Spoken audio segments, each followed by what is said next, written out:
Hey guys, and welcome back to another episode of Pokémon Origins. Today we're looking at two fossil Pokémon from the Kanto region, Omanyte and Omastar. So let's get started.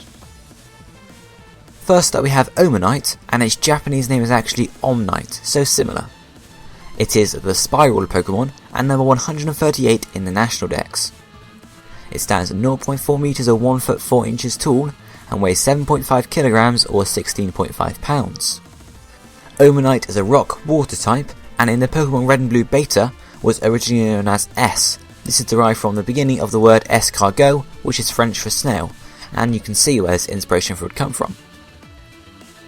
So, Omanyte is a small, sky blue ammonoidea Pokémon, and has 10 tentacles with a pale yellow, helix spiraled shell on its back. The shell's hem has 2 circular indents where Omanyte's large, saucer-like eyes peek out from underneath. It also has several gas-filled chambers inside its shell, which it uses to regulate its buoyancy within the water, enabling it to move up and down. Omanyte are based on ammonites, which are an extinct group of marine invertebrate animals that were around in the Cretaceous period. There are no gender differences between Omanyte, and Omanyte's shiny form is a pink-purple coloured body with a darker tan coloured shell, it would seem. Pokédex entries let us know that Omanyte can be revived from the Helix fossil, and also that they can use their tentacles to swim through the sea by twisting them all about. The Japanese name Omanyte is a combination of Omugai, which means nautilus, and nautilus is the common name of pelagic marine mollusks of the cephalopod family Nautilidae, which includes stuff like, obviously, ammonites when they were actually alive, and stuff like cuttlefish, etc. And also ammonite, which again relates back to what it's based on. The English name Omanyte is a phonetic anagram of ammonite, the creature on which it is based. For example, ammonite is made up of am-o-nite, and Omanyte is made up of o-man-ite, so, just moving about a bit. Now if we move on to look at the sprites for the generations, first looking at Generation 1 when Omanyte was introduced, we can see in red and green it had a bit of a strange sprite, I'd say. You can hardly make out its tentacles, and the 2 outer ones seem to be like going up, like you'd see a muscle man sort of do on the sides. And when you go into red and blue, it kind of lowers these down to its sides, so sort of standing in a upright pose. In both of these sprites, the shell seems to be much more higher up than it does in later generations. In yellow, it's from a very different angle, and we can sort of see the bottom of Omanyte, except you can see its tentacles splaying out at the bottom, its eyes looking down, and its shell is more towards the back. The back sprite in this case is, all you can see really is the shell, and also 2 of the tentacles from the red and green sprite sticking up at the sides. Moving on to Generation 2, we can see in gold and silver and also crystal, it's pretty much the same sprite generally, with just moving its tentacles about a bit, and in gold you can see more of a head-on of its shell, whereas silver is more of a side-on. And crystal is more like gold sprite, however it has a better colouring, I guess you could say, of the body. It's a much more lighter blue than it is in gold and silver. The back sprite here is, you can see its shell and one of its tentacles, and it's using the colouring for the body from the gold sprite, gold and silver sprite, but I'm not sure if in crystal it was changed in colour like its front sprite was. Moving on to Generation 3, we can see in all 3 of the games that it has a very similar pose, or all 5 of the games, sorry. It has a very similar pose, similar to Gold's sprite, where it's just 2 of the tentacles going up, shell at the back, you can see sort of half front, half side. However, one thing to note is there's a slight difference between the Fire and Leaf Green sprites with all the other sprites in this generation, because the Ruby, Sapphire, Emerald sprites have a slight a deeper curve, I guess you could say, on the shell design, whereas the Fire Red Leaf Green one has a more flatter curve. It's only a very slight difference, you wouldn't even notice it in normal gameplay. The back sprite for this generation is, I think, a recoloration of Generation 2 back sprite, however it could have some minor alterations, but you can generally see the shell, one of its eyes and one of its tentacles. Moving into Generation 4 now, we can see in Diamond, Pearl and Platinum it has very much the same sprite as Generation 3, except its tentacles are now more laid out rather than standing up. And its shell remains the same, however with more lines on it now, as in, unlike in previous generations, when it seemed to be about 4 you could see, whereas now it's a lot more than that. In Heart Gold and Soul Silver, it's a very similar sprite to this, except the tentacles are again a bit higher standing up, and the arms just move slightly around, not a whole lot here. The back sprite is very similar to the previous back sprites, where you can see the shell, one of its eyes and one of its tentacles. However, you can see sort of less of the shell now, since it's closer to the camera. Finally, in Generation 5, it uses the Diamond, Pearl and Platinum sprite here, and obviously the movement about goes to left to right and stuff. And the back sprite here, you can see, well, this is the whole back sprite. You can see the bottom of its shell as well as its tentacle, and its tentacles at the bottom as well. Finally, for Omanyte, looking at its size, standing at 0.4 meters or 1 foot 4 inches, it's not a very tall Pokemon. However, its size generally it's pretty big. So it's bigger than the normal snails or Ammonites you'd see around. So you'd definitely be surprised if you saw one of these in real life. So now if we move on to Omanyte's evolution, Omastar. Its Japanese name is Omastar, which is obviously just omitting the A from the English name, and it is the spiral Pokemon also. It's number 139 in the National Dex, and actually stands at 1 meter tall or 3 foot 3 inches, and weighs 35 kilograms or 77.2 pounds. Much like Omanyte, it's a rock water type, and its original name in the red and blue beta was Cargo. This is again derived from escargot, which is French for snail. So Omanyte uses the front of that word, whereas Omastar uses the end of that word.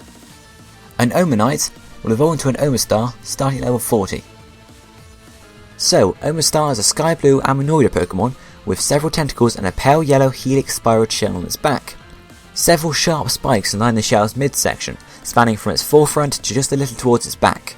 The shell's hem has 2 circular indents where Omastar's eyes come out.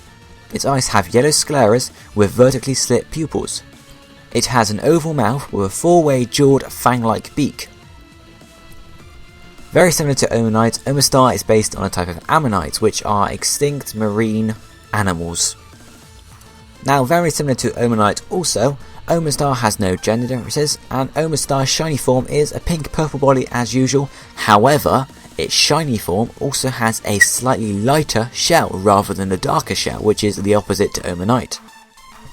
Pokédex entries also tell us that Omastar fed on prehistoric Shelder, which we can assume are slightly different to the current Shelder we see in the games. However, it apparently cracked them open with its fangs and sucked out the insides, so apparently there is something inside Shelder. Also, we learn that apparently Omastar went extinct due to the heavy weight of its shell on its back, so obviously it kept growing, and eventually they can't hold the weight anymore, so they can't catch any prey and they just die. So, the Japanese name Omastar is a combination of Omugai, which means Nautilus, which is a category of marine animals like cuttlefish and such, and also Star, which references its body shape. And then the English version, Omastar, is a combination of a phonetic anagram of Ammonite. Again, we have Am-O-Nite, we have O-Ma, and we also have Star now. So instead of Omanyte, we have Omastar, again referencing its body shape.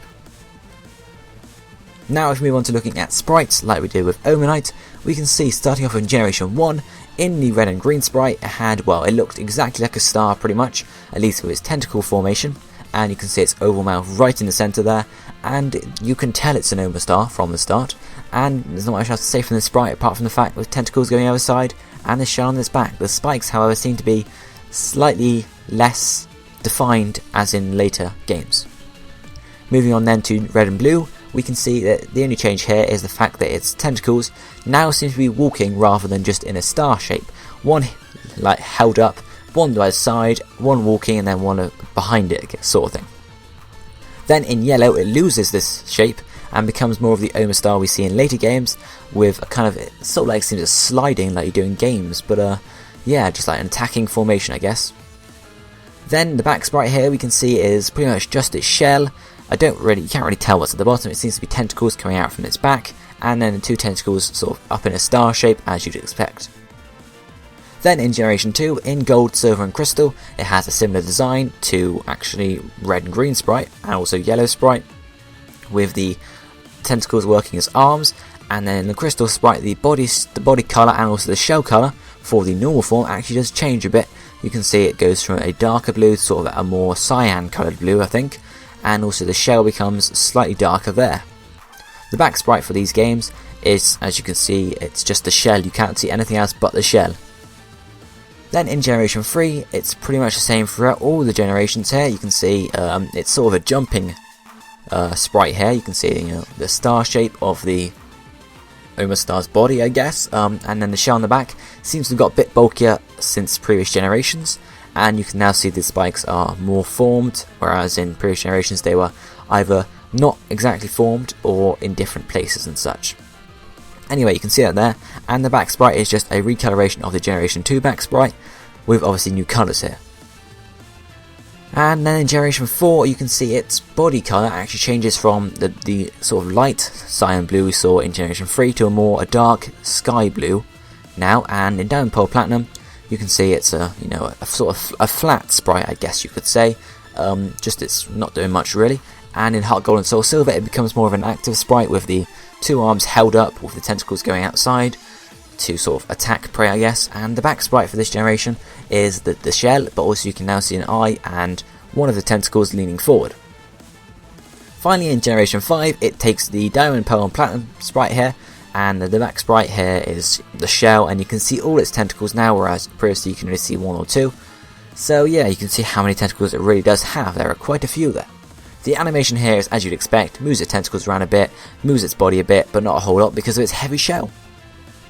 Finally for today, if we look at Omastar's size, we can see standing at 1 meter or 3 foot 3 inches, it's a medium to tall Pokemon, not amazingly tall, only a meter, but almost the same height as Ash, so yeah, it's pretty big and you definitely wouldn't want to meet these, especially with that jaw of its. So guys, I hope you enjoyed this Pokemon Origins episode. Please, I appreciate it if you leave a like and a comment down below, and I'll be seeing you all next time. Goodbye.